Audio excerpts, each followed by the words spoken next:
Everybody, we're going to talk about the origins of the name House Baharlel and the mighty horse-faced Baharlel, first and mightiest among Baharlels. And then we'll talk about Susan Wojcicki working with Logan Paul, even though he showed a dead body, and they're saying that they're going to try to restrict these things. They're still going to give the guy who showed a dead body on YouTube a new YouTube TV show to the tune of like thousands of dollars an episode while they're demonetizing inappropriate content. We got some Ghost OG #1. I'm a fan of this business. It's a creeper. It smells good. It tastes good.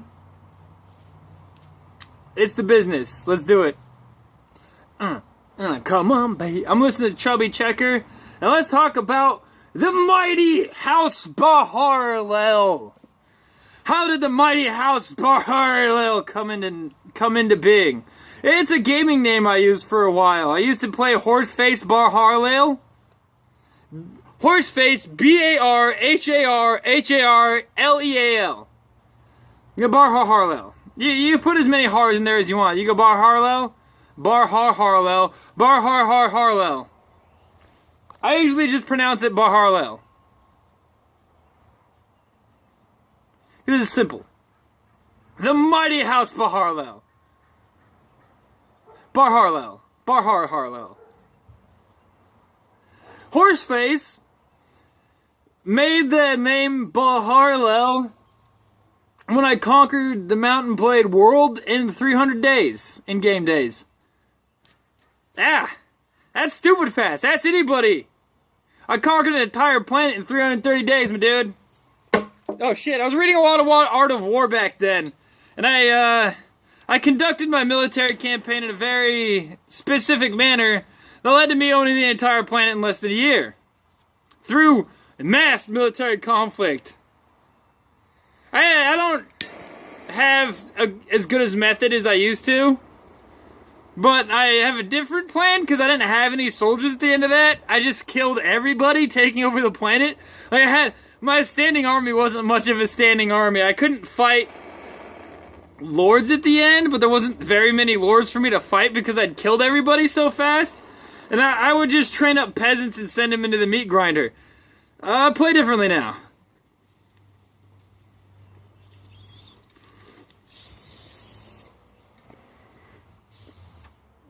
Like,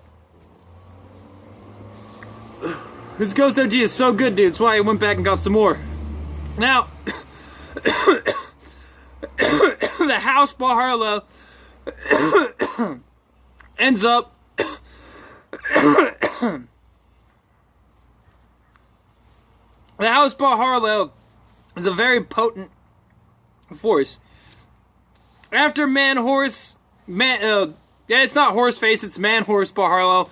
After Man-Horse Baharlel conquered the planet, I want to say in like 318 days, because I owned the world for like 2 weeks, and then before I looked at the time, that was quick, dude. It was quick. Just fast. Everybody else didn't, a couple people got to like owning the planet, but it took them like 3 years, 2 years. Definitely wasn't close to 300 days. And smashing an entire map. Well, I executed that so well. Baharlel's the first and mightiest for a reason, because his war was the mightiest war. And because his war was so strong, like, what happened there was so remarkable, I named every character in feudal games afterwards the Baharlel family. We'll break out some names for y'all.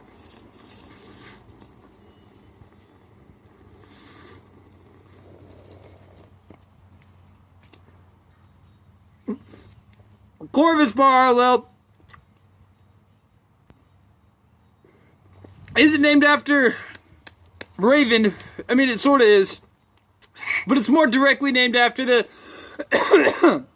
ancient Roman emperor. There's a lot of Roman emperor names in here. Like Corvus, a semi-mythical figure that died holding the left flank in that battle.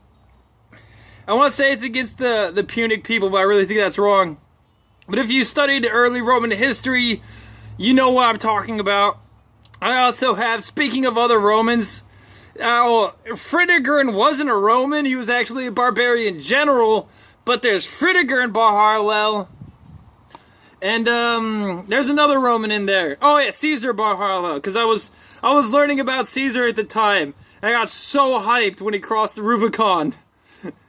Like, it wasn't even like the idea of like the looming battle, it was just like the balls.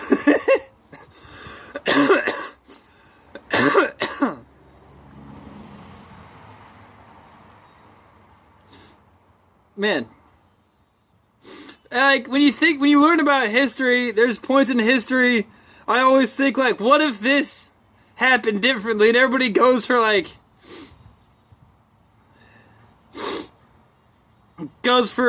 you know, Gavrilo Princip and the Black Hand when they shot Archduke Ferdinand to kick off World War I. But here's the thing, my dude. I find the ascension of Caesar to be much more interesting. Like, that has many moments you're like, but what if that just changed us a little bit? Like the Battle of Alesia.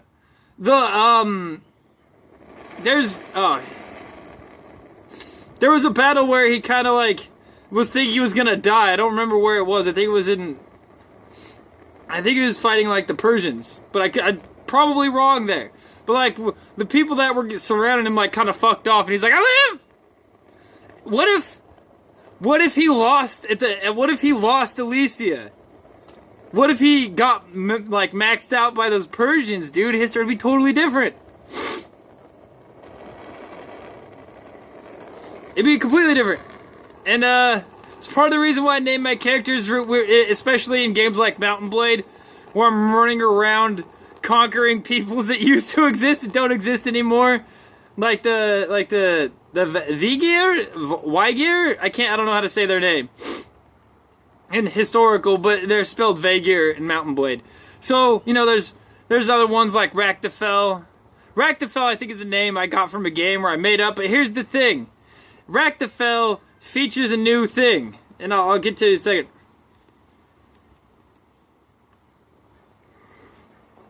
I named one of the Bar Harlels after this dude from Norway in the Winter War between Russia and Norway. It's called the White Death. He whacked like 300 people in World War II and then lived to the year 2008. My bad. He whacked 200 people with a sniper rifle and like 300 people with a machine gun. He's the most killingest person ever in any war.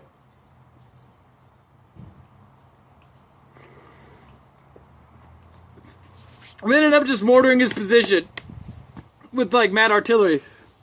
Mortars, I think they also brought other stuff like ship cannon, ready to bear. I don't know what they did at that point. Exactly, shipping cannon.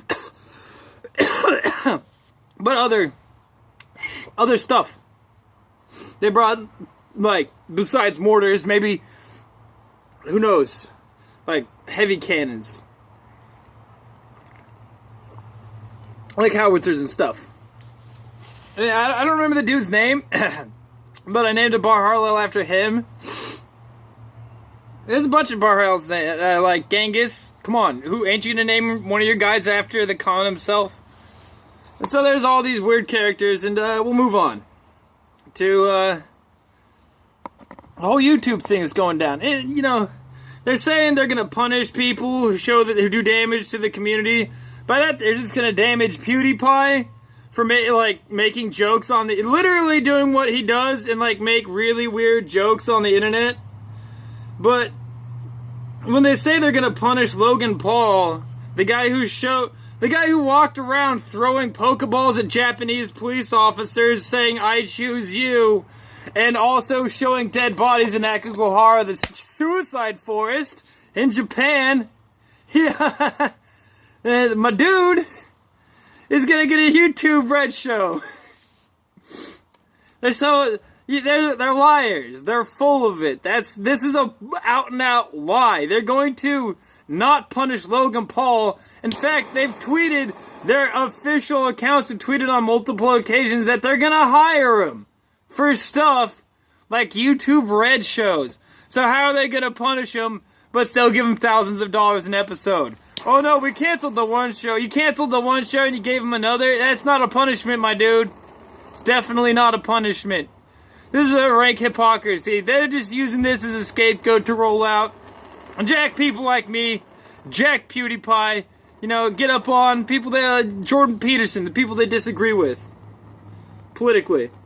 And this has been Susan Wojcicki's goal for a long time, ever since she took over YouTube.